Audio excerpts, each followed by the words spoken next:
I think it's a similar problem in Ethiopia, if I may say so. Please do. And that is that the entrenched regime has tremendous resources at its disposal, as Mubarak did.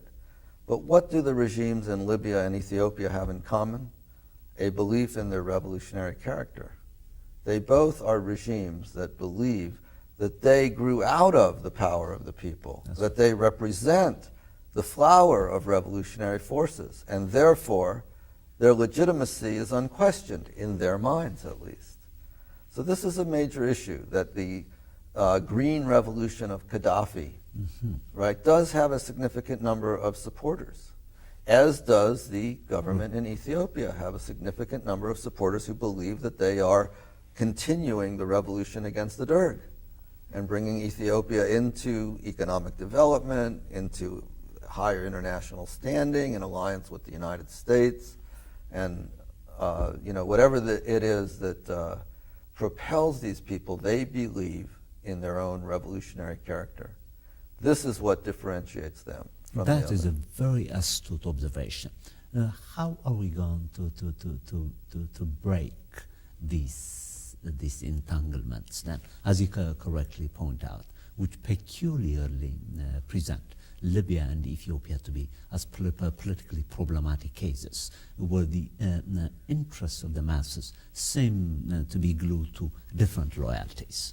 You're quite right. In the case of Ethiopia, the regime takes great pride in thinking that it's the voice of the oppressed peasantry.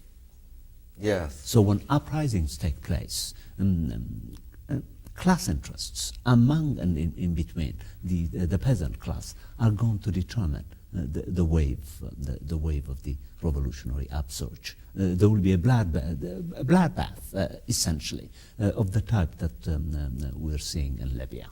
In what way do you think would you give us your considered advice so that we can work around this? Well, I would suggest that what needs to occur is to understand whom the regime has benefited in Ethiopia and what precisely are its bases of support. And then I would think that prior to an uprising occurring that could lead to a bloodbath, attempts should be made to reach out to those precise sectors that have benefited from the regime. I don't know if it's possible, but if they could be persuaded that they could continue to receive the modicum of benefits, because it's not much that the peasants of rural Ethiopia have negligible received. But it is something. Some of them have received land. Some of them, for the first time in their long history, have received land. Now, that is not something that you can argue with. Okay. Any predictions on the Libyan outcome? Do you think Gaddafi is going to prevail? What is your considered judgment? I'm sad to offer my own prognosis, because it appears to me that the forces of Gaddafi will indeed prevail. Thousands of Libyans will be killed. They will suffer years of oppression, torture, imprisonment, harassment.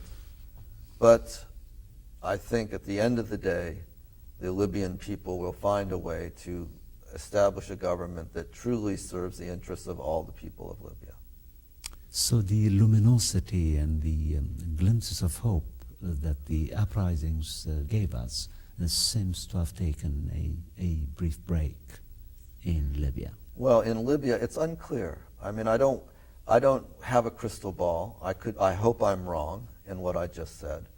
But the fighters in Benghazi, self-organized, working horizontally without vertical structures, are in a position in which we've seen time and again, for instance, in the Spanish Civil War, authoritarian structures win over horizontally based structures. Well, African Ascent, as you clearly saw, had this feast and wealth of information that I know my devoted viewers are going to weigh, to think about, to reflect with, and diffuse with their neighbors, with their friends, if teachers, with their students, so forth and so on. This has been your host, Theodoros Kiros, for African Ascent.